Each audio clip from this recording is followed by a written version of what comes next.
ছোটবেলায় আমরা একবার দৌড় প্রতিযোগিতায় অংশগ্রহণ করেছিলাম।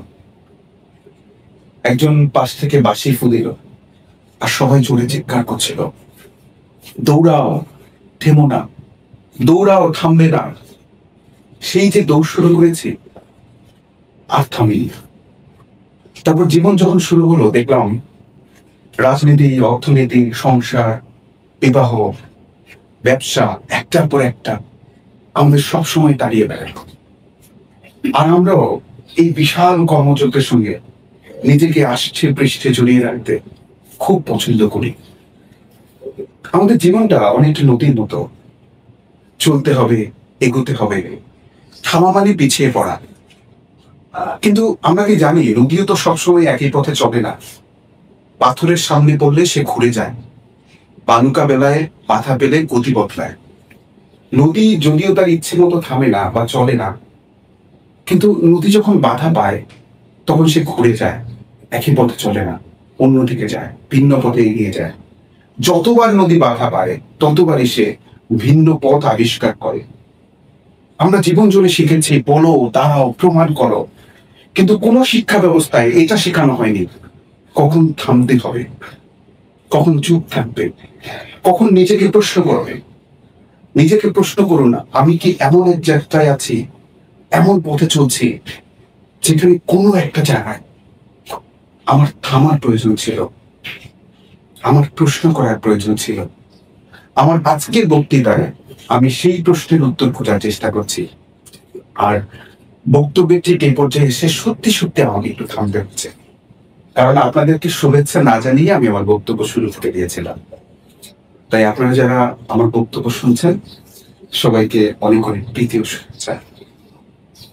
সক্রেটিস বলেছিলেন, the only true wisdom is in knowing you know nothing.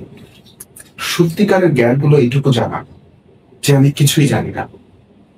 এই জ্ঞান তখনই আসে যখন আমরা থামতে জানি, যখন আমরা অন্যের কিছু উপলব্ধি করতে চাই, যখন আমরা বুঝতে চাই যে এই মুহূর্তে আমার কথা বলার সময় নয়, অন্যের কথা বলার সময়, অন্যের কথা শোনার সময়। তাই আমার মনে হয় আমার একটু থামা উচিত।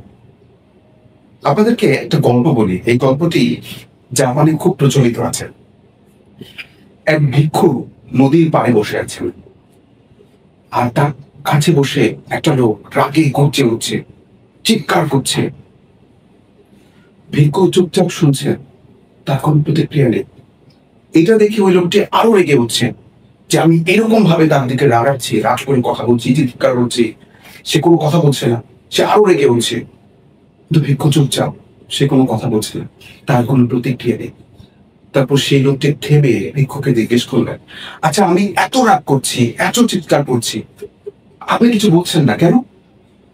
তখন সে মুচকি এসে বলল, I don't want to waste my silence on something where words will fail.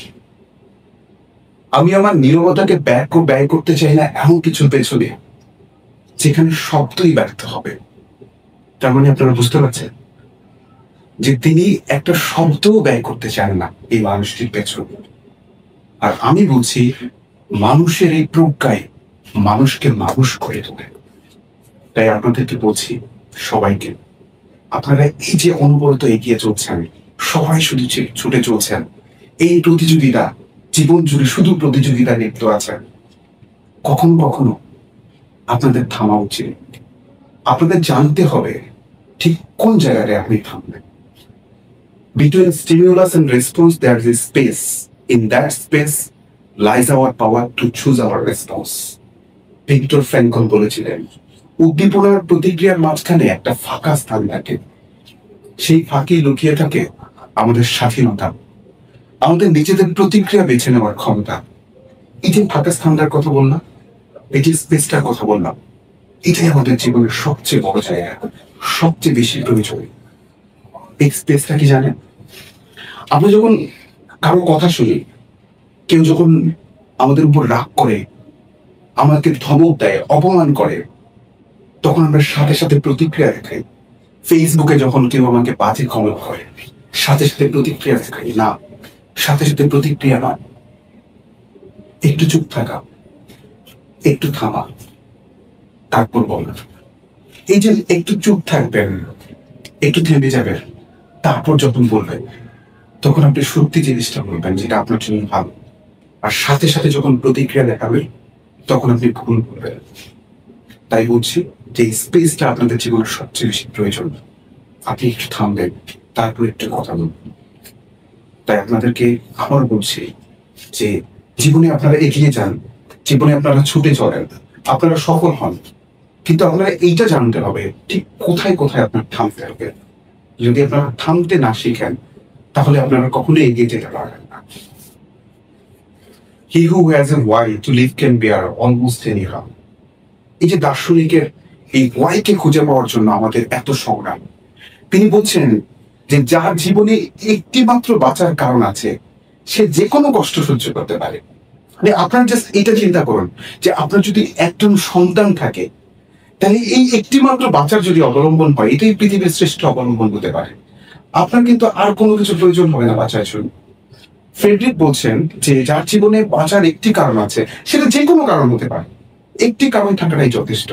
আপনি যে কোনো কষ্ট সহ্য করতে পারেন। এই ওয়াইকে খুঁজে পাওয়ার জন্য আমাদের এত সংগ্রাম, এবং এই ওয়াইকে খুঁজে পাওয়ার জন্য আমাদের বুঝতে হবে যে কোথায় থামতে হয়। এই যে আমি এত কথা বলছি, আমি যখন বুঝবো এই আমার শব্দের ওজন কতটা, আমি যে প্রত্যেকটা শব্দ উচ্চারণ করছি এই শব্দের ওজন কতটা, তাহলে আসলে আমি জীবনকে খুঁজে পাবো। আমরা এই যে এত ছুটে চলছে সবাই আমাদের জীবনে, রাজনীতি, অর্থনীতি, সংসার, ধর্ম, ব্যবসা নিয়ে, আমরা যদি বুঝতে পারি আসলে আমাদের লক্ষ্যটা কি, আসলে আমাদের গন্তব্যটা কোথায়, তাহলে আমাদের জীবনের অর্থ খুঁজে পাবো। তাই সবাইকে শেষবারের মতো বক্তব্যের শেষে এসে বলছি, জীবনকে সার্থক করতে চাইলে, জীবনকে অর্থবহ করতে চাইলে মাঝে মাঝে থামতে হবে। আমি বলছি না সবসময় থেমে থাকুন, আমি শুধু বলছি ঠিক সময়ে থামতে শিখুন, তাহলে জীবনের সাফল্য খুঁজে পাবেন। সবাইকে অনেক